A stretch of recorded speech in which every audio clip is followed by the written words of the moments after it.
Hello folks, what's this video? And F1 is about to have its second round of the championship. The Styrian Grand Prix, also known as the Formula 1 Pirelli Grand Prix de Starmark. And sorry for mispronouncing that.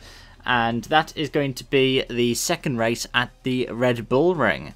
Of course, we had the first race last weekend with the Austrian Grand Prix. So in this video, I want to talk a little bit about what I presume the Styrian Grand Prix is going to be like. I'm going to be having a couple of predictions about what's going to happen over the course of the weekend, and also a bit of a look back at the Austrian Grand Prix, which, well, it was quite something. What with Bottas from Leclerc from Norris, and Lewis Hamilton picking up 2 separate penalties. And Sebastian Vettel, of course, finishing 10th. For what I believe is the first time in his career, at least in point scoring terms. But we go into the race with McLaren second in the Constructors, something that I don't think we would have expected, and Ferrari in quite a strong third. Now, what can we expect from this weekend? I reckon the Mercedes-powered teams are going to be backing off a little bit. What with the retirements for, well, George Russell, for Lance Stroll, and the near power unit failures that we were supposedly going to see with the Mercedes cars. Could we potentially see them backing off and maybe another team winning? Likely.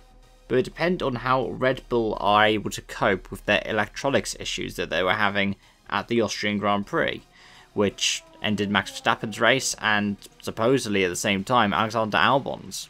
It could be that, God forbid, we see Ferrari being the strongest ones on race day. Though it depends on whether or not the upgrades they're going to be bringing forward are going to work. They've brought forward a lot of, if not all of, the upgrades they were planning to bring in for the Hungarian Grand Prix, in a hope they will improve the stability of the car that Sebastian Vettel was complaining about. But I don't believe the Mercedes is going to be so far off the pace. I reckon they're going to have to conserve the car or risk getting penalties further down the line this season. But I reckon at the same time that they're still going to be in the top 6.